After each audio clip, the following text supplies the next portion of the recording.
नुकसान,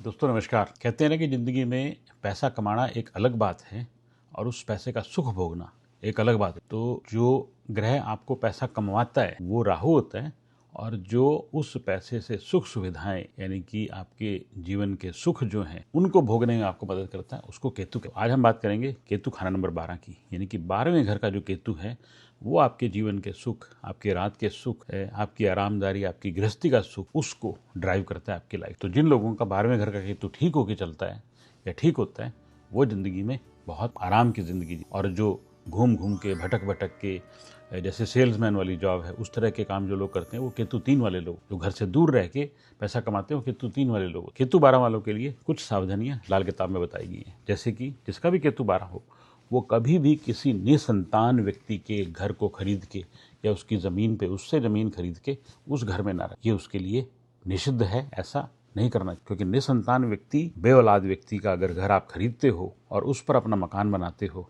तो वो उस इंसान के लिए मंदे असर पैदा करता है। केतु 12 वालों के लिए आमतौर पे लाल किताब में लिखा हुआ है कि भी ऐसे लोगों को भाइयों का सुख नहीं मिलता, और जिनके बहुत ज़्यादा दोस्त, यार दोस्त बहुत ज़्यादा हों केतु 12 वालों के लिए, तो उनके भी जीवन में मंदे असर पैदा हो। तो इसलिए केतु 12 वालों के लिए ये खास तौर पे प्रिस्क्रिप्शन है कि उनको भाइयों और दोस्तों से सुख नहीं मिलता, उनको औलाद से सुख मिलता है। तो अपना काम कारोबार जब भी करें भाई के साथ या किसी दोस्त के साथ पार्टनरशिप में ना करें, अपनी औलाद को अपने काम में लगाएं तो उनके लिए वो फलेगा। और अगर किसी का केतु 12 है और लाऔलाद के घर में या लाऔलाद बेऔलाद की ज़मीन पे उसने घर बना लिया है तो उसके लिए लाल किताब में बहुत अच्छा उपाय बताया गया है कि ऐसे व्यक्ति को कुत्ता घर में पालना, यानी कि क्योंकि कुत्ता केतु का प्रतीक होता है।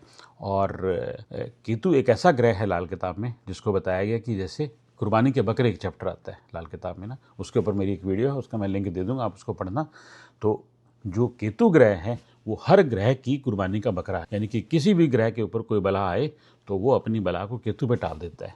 इसलिए केतु 12 वालों के लिए बताया गया कि ऐसे लोगों को अगर अपने घर में कुत्ता पालते हैं और उनका केतु खराब होकर बैठा है तो धीरे धीरे धीरे धीरे केतु का जहर कम होना शुरू हो जाता है। और ऐसा भी देखा गया है कि केतु 12 वाले अगर कुत्ता पालते हैं और उनके अगर दोष धीरे धीरे दूर हो रहे हैं तो उस यात्रा में, यानी कि उस जर्नी में उनके कुत्ते मरने भी शुरू हो जाते। तो उससे घबराना नहीं है, 11 कुत्ते तक मर सकते हैं आपके। इसलिए अगर कोई कुत्ता आपका पाला हुआ मर जाए और आपका केतु 12 है और आपको कुत्ता पालने की सलाह दी गई है तो 40 दिन के अंदर अंदर, 43 दिन के अंदर अंदर आपको दूसरा कुत्ता पाल लेना है। तब तक पालना है जब तक आपके जीवन में से केतु का जहर खत्म ना हो जाए। और ये जहर कब आता है?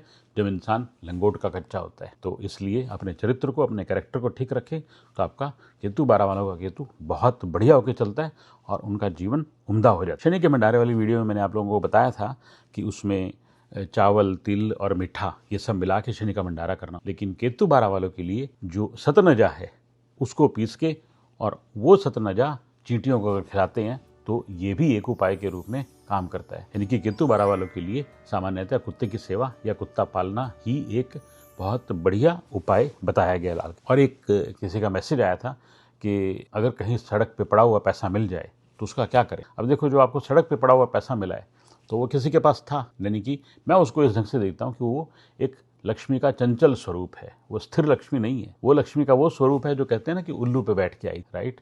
यानी कि एक लक्ष्मी अगर भगवान विष्णु के साथ आपके घर में आती है वो स्थिर लक्ष्मी का स्वरूप, और जो उल्लू पे बैठ के आती है वो अस्थिर लक्ष्मी होती है, वो कभी टिकती नहीं है। तो जो सड़क पे आपको पड़ा हुआ पैसा मिला है वो अस्थिर लक्ष्मी का स्वरूप होता है। इसलिए मेरी सजेशन ये रहती है कि भी इस तरह के पैसे को अपने से दूर रखो, तुरंत कहीं भंडारे में दे दो, कहीं पे मंदिर में चढ़ा दो, है ना, या उसको कंज्यूम कर लो। कभी उसको घर पे मत रखो, क्योंकि जब किसी के पास नहीं टिकी तो आपके पास कैसे टिकेगी अस्थिर लक्ष्मी। जय माता।